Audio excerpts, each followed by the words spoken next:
Hello, welcome to VLGA Connect. I'm Chris Eddy. Our program brought to you by Hunt and Hunt Lawyers. Each week, right here, we bring you the latest news, interviews and discussions on the hot topics around the Victorian local government sector. Joining me today, the interim CEO of Central Goldfields Shire Council, Sally Jones, to tell us about the council's federal court challenge to a Fair Work Commission ruling and the implications more broadly for the local government sector.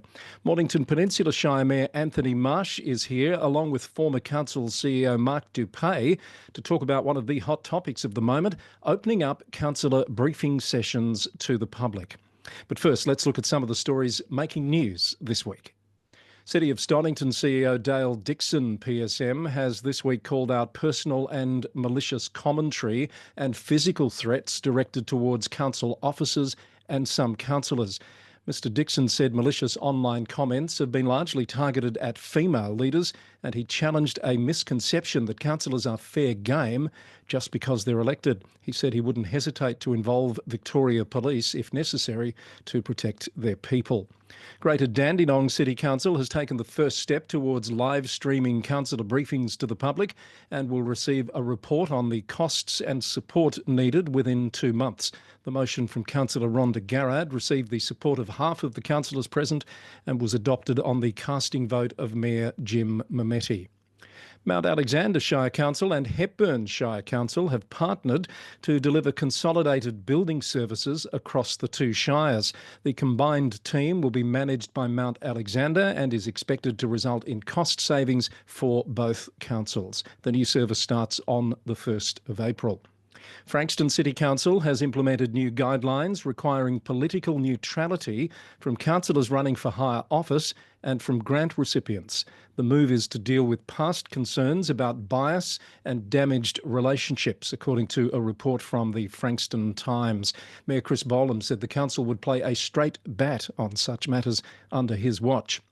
A housing forum in Boroondara has heard that the state government is considering adjustments to heritage protections that could see increases in height limits as part of plans to build more homes in new activity centres. The Herald Sun reported that 80% of attendees to the forum said they're concerned about the plans to build tens of thousands of extra homes in the inner city.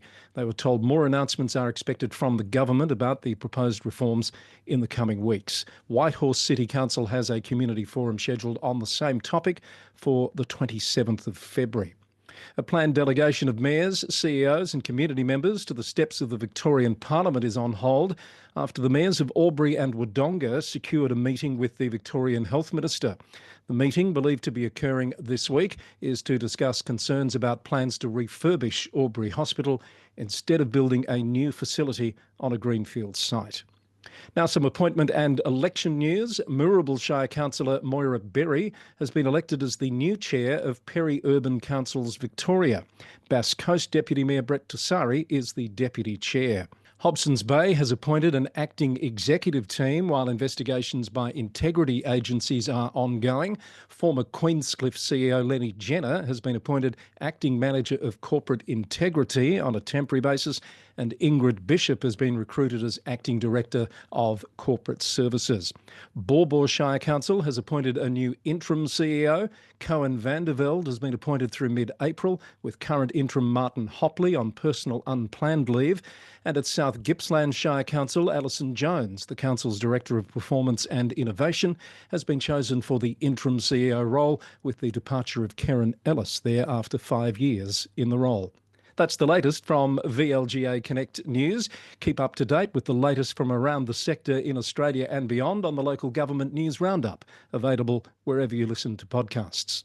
Up next, the interim CEO of Central Goldfields Shire Council joins me to explain why her council is taking legal action in the federal court against a ruling of the Fair Work Commission. You might have heard in the news recently that Central Goldfields Shire Council is going to the federal court to appeal a ruling of the Fair Work Commission. This is about two councils bargaining together on an enterprise bargaining agreement process. And to explain what's going on here, I've invited Sally Jones, who's the interim CEO at Central Goldfields, onto VLGA Connect, and I'm delighted she's accepted that invitation. Hello, Sally. How are you? Very well. How are you, Chris? Thanks for having me. Great to have you here and nice to see you. Now, forgive my ignorance here. It's a while since I've been a council CEO, but I didn't think it was possible for more than one council to negotiate together on an enterprise bargaining agreement. Has something changed? Thing has changed, yes. So there has been a change to the way that we would normally bargain and the way that local government would generally bargain with ASU and other unions has changed. And what's happened is that there's been a change to the Fair Work Act that allows for once an agreement has expired, it allows for a union to ask or request that two councils or more negotiate together to get a single interest employer agreement. And that is something that's new in Victoria, as yet, well, currently being tested by us. And what happens is if we disagree and we don't want to do that, or one of the councils decides they don't want to do that, you can actually be compelled to do that or go to Fair Work. Fair Work can authorise that happens once that the union puts that case forward to Fair Work. So Fair Work will look at that and decide that they will authorise that single interest employer agreement, which compels both councils to negotiate together with the union. So it's not really always anymore will be a choice of what you want to do. So why Ararat and Central Goldfields, as in this case? Are the two councils generally aligned in various ways? The location is, somewhat similar. It's the regions of Victoria are quite big, Yeah, but we are in somewhat the same region. But really, it's basically because both of the agreements were expiring at the same time. right. That is our understanding. We haven't really had any much more information than that. But our understanding is that they were expiring at the same time. We are both rural councils, small rural councils, and there was an approach to Ararat to ask if they'd like to if they'd be interested in negotiating for a single interest employer agreement, and we were advised of that later down the track that Ararat had agreed, and that the ASU would like us to take part in that as well. And I assume it was, actually, I won't assume. Who took the matter to the Fair Work Commission to get that ruling that this process could continue? So we had, after a couple of meetings with the ASU, and we continued to say we didn't want a single interest enterprise agreement. The ASU then decided that that's needed to go to Fair Work so that there could be an authorisation to compel us to do that. Right. So we could either do that and have some representation to do that, or we could agree to do it. And our decision was to get some legal advice and some representation, really to challenge that at the Fair Work Commission. So, and the Fair Work Commission's ruled against your position here, as I understand it. So you have the recourse then of going to the federal court. Why the federal court? We, after the Fair Work ruling, which came down, we did look at that and we discussed it and really did go back through how that decision came about from the Commission. And our point is that we don't believe that they considered the points of law appropriately or really more broadly.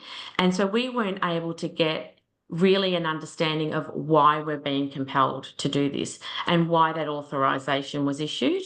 So we have really the next step from the Fair Work Commission is the federal court. That's the last place we can appeal. And there is a point of law that we believe there hasn't been a proper consideration of how this is within the public interest. So why does this, why does Fair Work tell us that this is absolutely within public interest for us to do this, to be compelled to do this? And we'd like to challenge that because we're not sure that that's actually been, we don't know what that is, and we're not sure that was properly illustrated. So that's why we can take it to the next level at the federal court. I guess it's not lost on you that this is a bit of a test case for the sector more generally. I think this is the first example of this happening. Am I right? That's right. That's right. And, it is, we just happens to be Central Goldfields and Ararat. We think that the ramifications or the impacts of this long term are unknown, really. We don't know what that is from a financial perspective, from a workforce perspective. And we really think that in order for us to be able to plan appropriately, plan our budgets appropriately, we need to know what this actually means for the sector. So as it turns out, we were first. We've got some support. There's a lot of interested CEOs, a lot of interested HR managers across the sector who really wanting to know what this might look like. And I suppose one of the answers is we don't know what this will look like. And we couldn't get that level of information through our discussions with the ASU. So we couldn't really consider this in a fair and balanced way. And that's why we believe that the challenge is really important.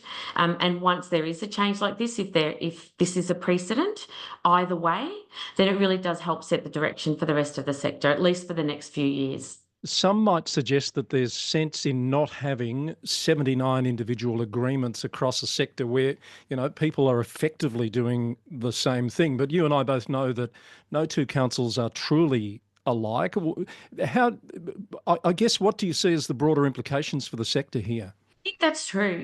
We all, some councils remain in aged care. Some councils have contractors doing work that other councils are paying staff to do.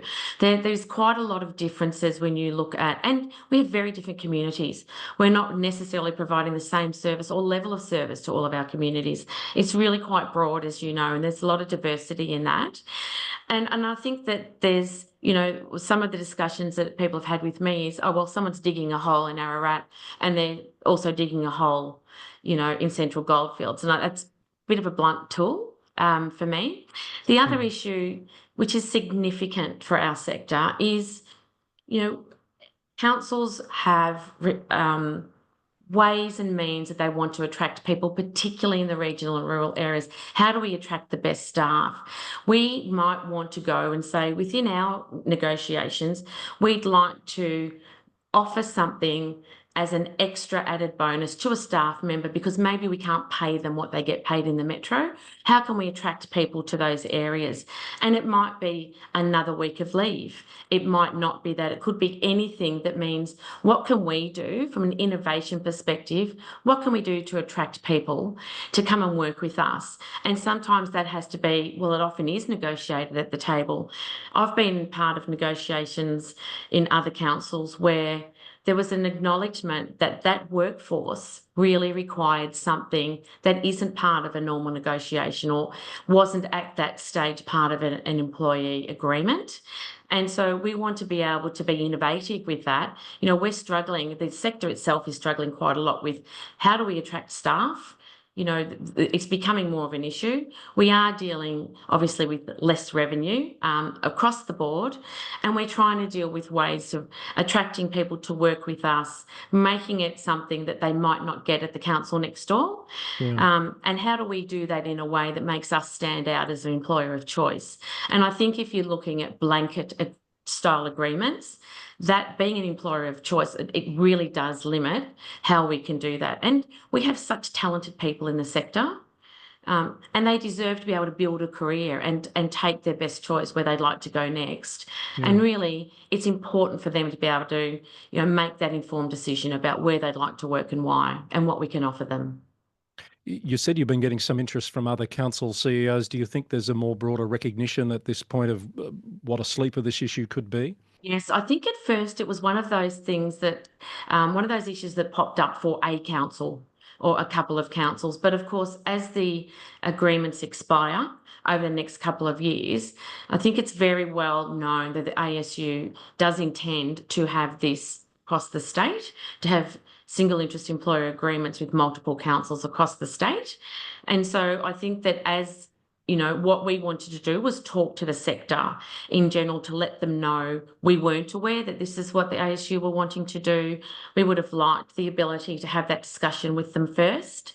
The sector has a really rich history of engaging very well with unions and our workforce having great working conditions. And so we would have liked the opportunity to have this discussion with ASU in advance of this action. And I think that by bringing this to light now, other councils whose agreements are expiring, have the chance to talk to their workforce first, to really talk about what it means, to consider that, and hopefully enter in earlier discussions with the ASU and try to work out what the ASU would like to achieve with this and what's the intent. So I think we are the test case for that.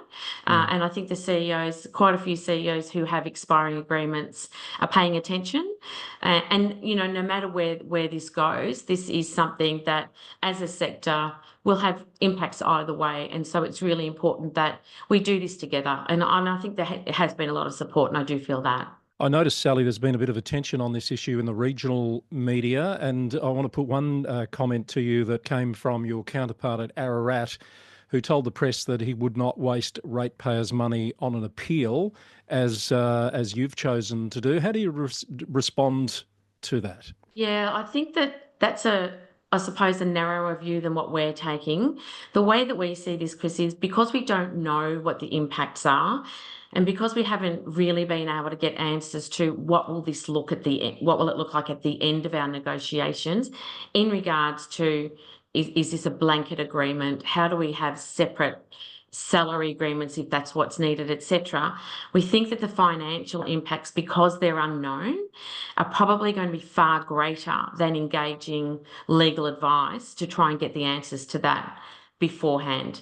And that's where we're going with that we think that the financial impacts are possibly much greater over the next number of years than they would be to try and manage this and get an answer to where we're going with this right now. And of course, as we said, you've taken this to the federal court. What's your understanding of the timing of that proceeding at this point? At this point, we believe that we're going to be listed for mid-March, which is great because we're continuing to go to the negotiation table. We're talking to our staff. We don't want this to take any longer than it has to. They've been waiting for a while now. So we would like an answer to this. And in the meantime, in good faith, we are still going to the negotiation table, as is Ararat, as is the ASU, the ANMF, Professionals Australia, because no matter what happens here, we do want to get a great outcome for the workforce and we want to keep these things moving. We're setting budgets now. We'd really like to know where we're going with that. And again, I'm not sure there's ever been a council where the staff haven't ended up with getting more money out of an employee agreement. That's the end result, and that will again be the end result. But this is much broader than just how much money will everyone get. This is really how it will affect the entire sector, both from a workforce and a financial perspective. So we're looking forward to that, Chris, so we can keep moving this on. Obviously, you'd like this to be dealt with more quickly than otherwise. Are you concerned that the longer it goes on, it might actually cost you more than it's worth to stick the flag in the rock for this issue? No, not at all. No, not at all. I think that possibly we may have looked back if we didn't do this and said, why didn't we ask the questions? Why didn't we know what the impacts were? We need to be responsible in many, many ways, fiscally to the community, obviously to our workforce. We need to be able to say that we know what this means and that we're ready for it and that we're planning for it. So I think that in mid-March or towards the end of March, we're hoping very much to know where we're with that. And we will, and everyone will need to accept what that is. But I do think that this is one of those points in time in our sector where we need to ask really what we think are simple questions, or at least get a ruling that tells us. And so there is no mistake, that there is no way that this can be misinterpreted, because I think part of it was, how do we interpret this? And Central Goldfields don't want to interpret this on behalf of the sector. We don't think that's our role, but it certainly is our role as first cab off the rank to represent us, and we're a small rural, but also it does automatically go to representing the sector, whatever that ruling is. So I think it's well worth it to test that right up to, to appeal where we need to get that outcome. All right, Sally, really appreciate you putting some light on that issue, and we'll watch that with interest as it plays out in the weeks ahead. All the best to you, and thanks for coming on VLGA Connect. No problem. Thank you so much for the invitation, Chris. Well, one of the hot topics around the sector in Victoria at the moment is whether to open councillor briefing sessions or workshops, whatever you want to call them, to the public in some way, shape or form. In New South Wales, it's certainly headed that way.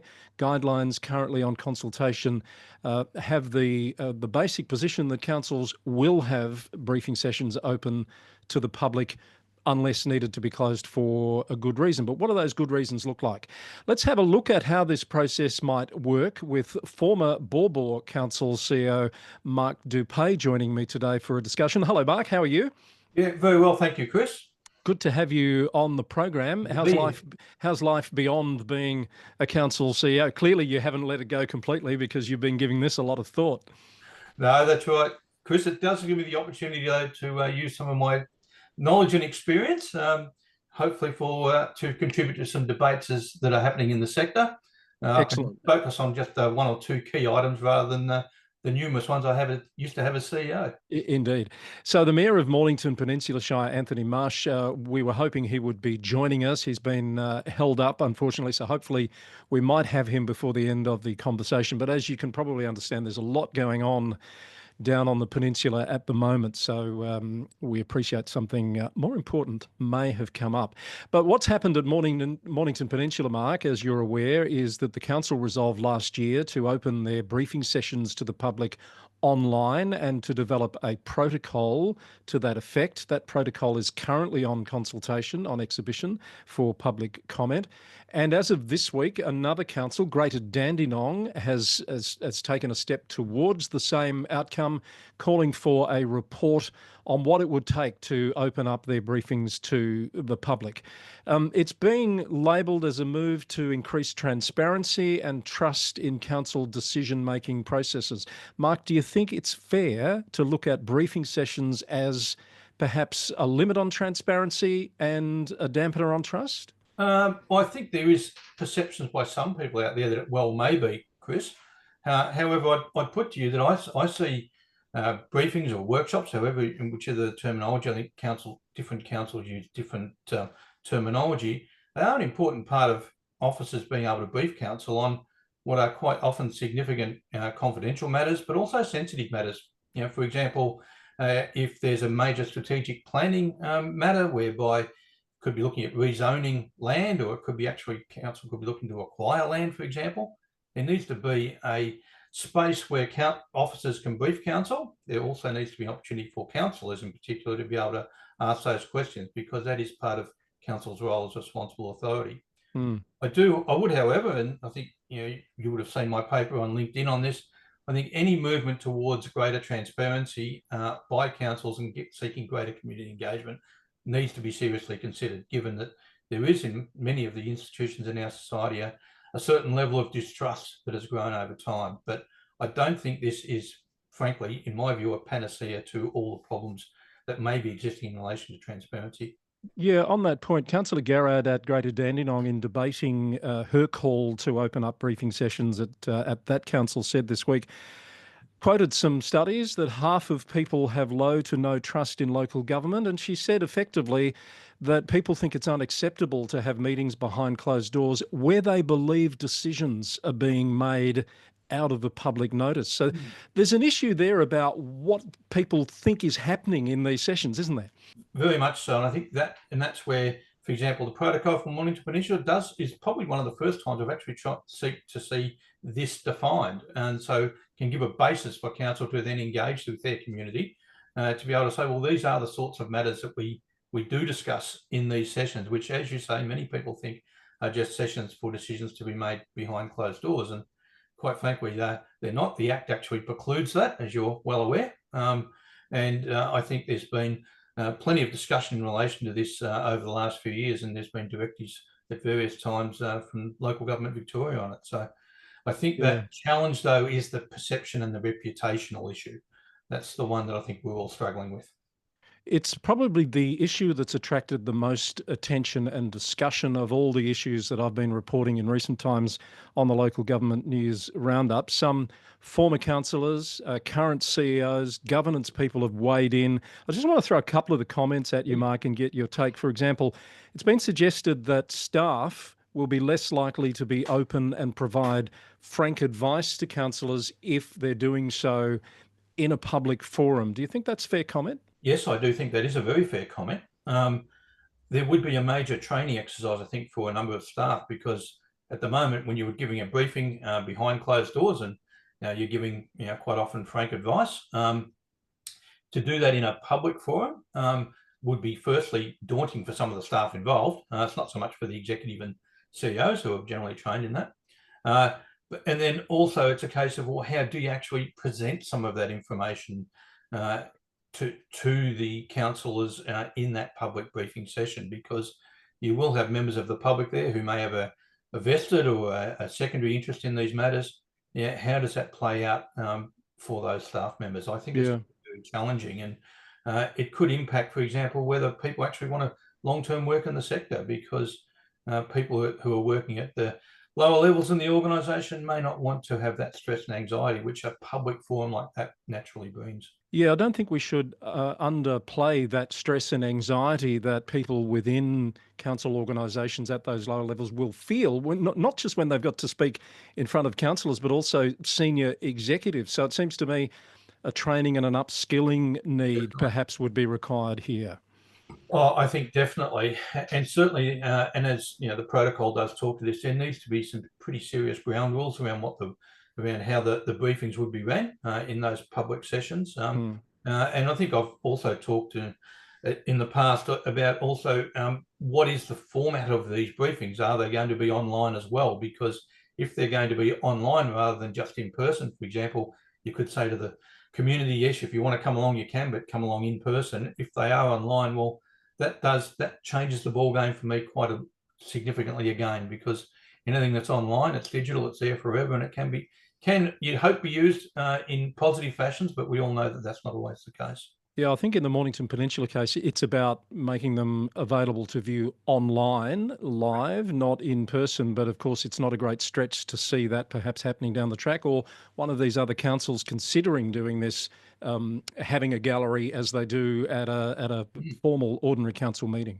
That's right, and I think, as I think I've said before, that if you do have the live gallery at a council meeting, people can participate. There will be an expectation that the community can participate in some form, and I think there will be also a challenge for the whoever's chairing the briefing to ensure that the environment is a safe one, and that the usual protocols are followed, because that's going to be critical to enabling an informed and reasonable debate. Yeah, many examples in recent times of council meetings going off the rails in terms of mayors being able to manage the gallery and things getting a bit out of hand. Another comment, Mark, for your view. Opening up council briefings to what someone described as a performative circus, that councillors will be more likely to grandstand and play to the public than they would in a closed session. Is that an issue? It would be. It's an issue, but I think with chairing and with appropriate rules around it, that's where it comes back. I said, as I've said previously, in relation to, I think, the chairing of the meeting and the governance rules around what this will look like, I think is critical. It is a risk in any of these situations, but of course, councillors, it's not to stop councillors getting up and, if you like, grandstanding in a public council meeting, which is probably going to be not dissimilar. It's probably more the fact that the information may not be at the level that it normally is worked through to in terms of a final report that comes to a council meeting. Former Glen Ira Mayor Jim McGee has weighed into the discussion on LinkedIn, and one of his concerns was a risk of manipulation. He said public attendance could sometimes lead to pressure on council members to alter their positions or decisions to appease the public. To that, though, I'd say I've seen many examples of where a councillor might have formed a particular position in an information gathering session, but shifted once it came into the chamber and there was pressure brought to bear from the gallery. Yes, I think we've all seen those ones in the past, and that's part of our political process. Yeah. I think that, for me, I always say that's the process working, in that there are part of our local government processes we do go out for consultation, for example. We've all seen situations where council puts something out for consultation, puts a position, says, no, we've listened, and they change their views when it comes back. I think that's part of the process. I don't really have too much of a concern about that. I think that councillors don't come in with a preconceived position and hear the information, and they'll take into account a number of factors in determining their final position. One of the points you make in your paper, which I think is well made, that you still have to have allowance for sensitive information. Some things under the Local Government Act must be kept confidential and be dealt with appropriately. Your point was once you take those issues out of the mix, you're left with some pretty benign stuff that maybe people don't really want to be sitting and watching anyway. Does it defeat the purpose? In my opinion, yes. Yeah. This is one area I'm fairly definite, really, that I think that when you take away some of the, particularly the confidential issues, but then you also look at the sensitive matters around strategic planning, for example, could be around other matters, economic development opportunities, there's not much left for the regular person to actually be engaged in. Most people with council tend to engage when there are issues that impact them or they're actually passionate about. And if you look at the normal processes that are available on big ticket items, most councils already will be going out and doing major engagement. They'll be doing pop-ups. They'll be having, if they need to, public meetings, etc. There's plenty of ways that you can actually still do that I think within the current structure.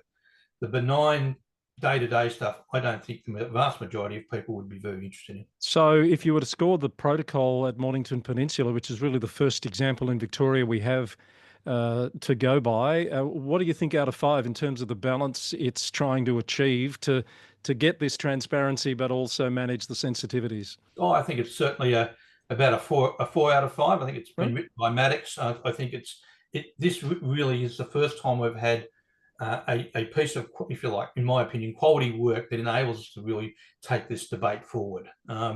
And it's the protocol shows us, as I've said to you, Chris, a bifurcation of what's a briefing and what's a workshop. And I think it outlines and addresses most of the issues and risks that are identified in pursuing this sort of approach. Well, as I said, it's on the way in New South Wales. It's been a hot topic in New Zealand, where the Ombudsman has been very critical of councils that close their workshops, which is what they call briefings there, to the public. So it feels like this is coming, whether we like it or not, and some don't like it, some do. I guess this helps us move the debate forward, having seen a first council move forward with a protocol, Mark. Yes, I would agree. I think there is a large force for this to occur. I think we are almost getting to the point of the how. Do we make this work, and trying to make sure that we cover off the risks and issues. I think you can always find a million reasons why not to do something. It's a case of, with this force that's behind this, I think that we need to look at how do we make this work and ensure that there are, and I think I've addressed this as well, around having a review period. Always have a review period with initiatives like this, so you can come back to your constituents and say, we've done this for 12 months, here's what we've learned, and this is what it looks like going forward. One of the key points I do make is that potentially this is one door. Once you walk through it, you can't walk back through. All right. If you'd like to see Mark's paper, make sure you're connected to him on LinkedIn. It's there for all to see. Mark, thank you for putting some thought into that. I look forward to hearing your thoughts on some other hot topics as they hit the sector in the months ahead, and all the best to your post-CEO career. Thank you, Chris. Mark Dupe, former Bor Council CEO and long-term local government executive, with us on the issue of open councillor briefing sessions. As I said, we had hoped to have the Mayor of Mornington Peninsula join us, and he was set to, but something came up. So maybe in the ensuing weeks we can present a councillor or a mayor perspective on the issue here on VLGA Connect. Well, that brings us to the end of another edition of VLGA Connect. We've covered a lot of ground, and we will again next week. Now, we do have an update for you. Councillor Anthony Marsh from Mornington Peninsula Shire, who was held up, unfortunately, for our discussion about open briefings this morning, will be back on the program next week to put his side of the issue. We'd love to get that councillor perspective on the perceived value of opening up councillor briefing sessions to the public in some form. So look for that on next week's show. We've got a lot more planned for you as well. I hope you can join us. With thanks to Hunt and Hunt Lawyers, that's been another edition of VLGA Connect. Bye for now.